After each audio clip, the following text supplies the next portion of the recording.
bad faith. This phrase occurs first in French as mauvaise foi in Jean-Paul Sartre's Being and Nothingness.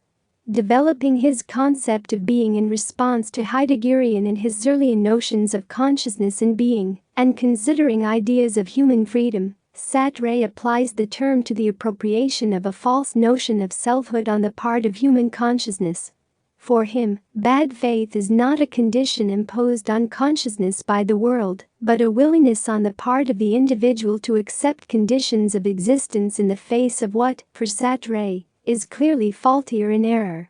To provide a perhaps oversimplified example of living in bad faith, it might be argued that one has a false consciousness of one's being by perceiving oneself through what one does. When asked the ontological question, "Who are you?" a reply of "I am a teacher" or "I am a writer" would be a bad faith expression of oneself. Base. Superstructure. Concepts derived from Marx's preface to A Contribution to the Critique of Political Economy. Marx argued that the economic organization of any given society, what he called the relations of production or base, was the foundation of all other social relations and cultural production. That is, the economic base makes possible or determines the kinds of legal, political, religious and general cultural life of the world, what Marx termed the superstructure.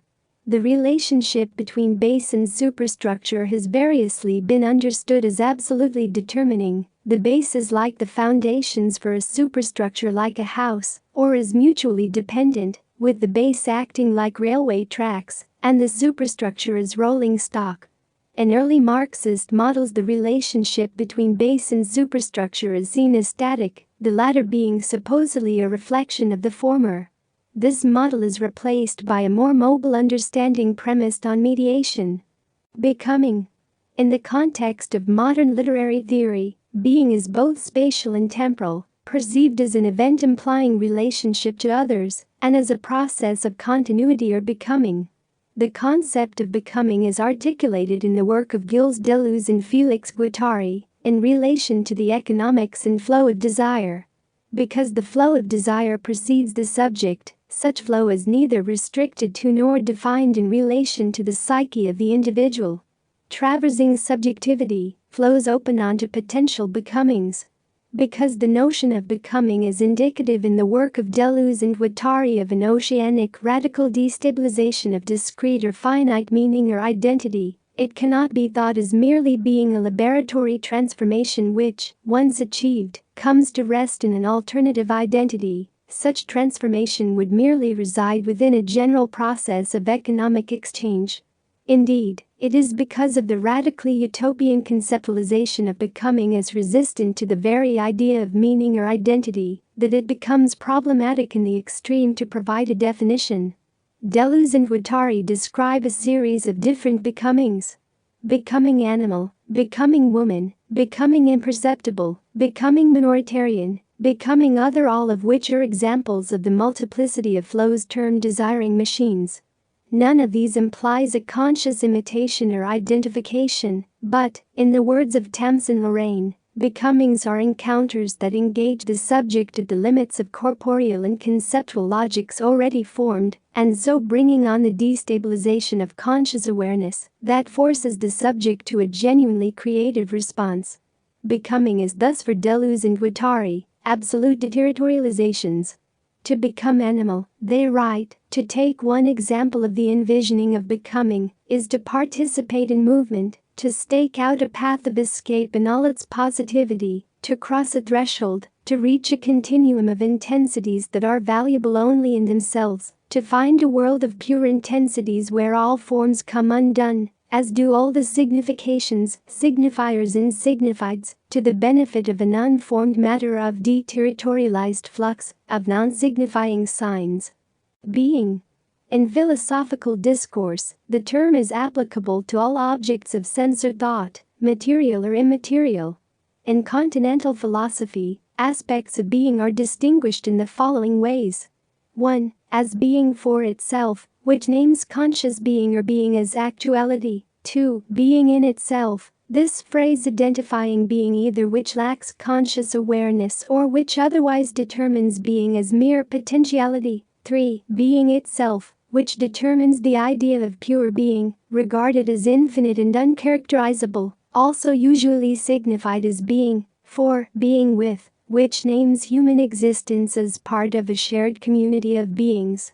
Martin Heidegger has provided the most sustained and radical reorientation of the question of being in 20th century philosophy, employing the term Dasein, their being, to indicate the condition of beings within being. One's being is a their being, and that one only comprehends one's being as drone, to use Heidegger's term. This suggests that being is never experienced in the abstract, but only ever in the experience of being in the world. Heidegger employs the term Dasein in order to move beyond discourses of being rooted in notions of an originary or grounding, being from which first principle we might then comprehend our being. Furthermore, the thinking of Dasein therefore does not assume intrinsic or essential qualities to being, but, instead, conceives being in its temporal existence in relation to others, in order to examine the experience of being and how existence is possible.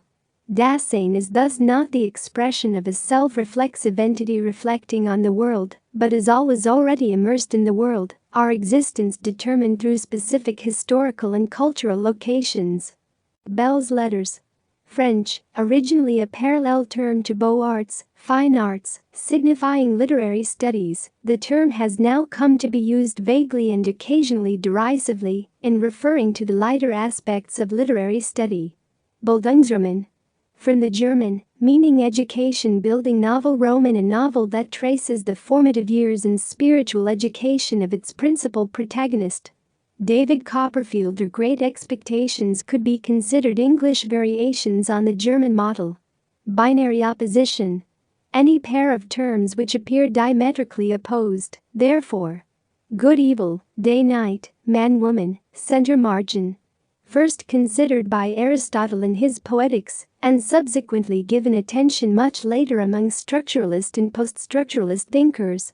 In literary theoretical discourse, neither term in a binary opposition or pair is considered absolute. Rather, one term defines and is, in turn, defined by what appears to be its opposite.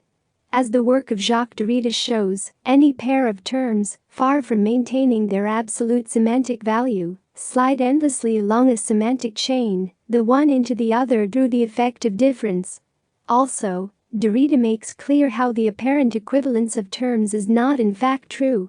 Instead, in all binary oppositions, one term, usually the former of the two, is privileged hierarchically over the other in Western thought.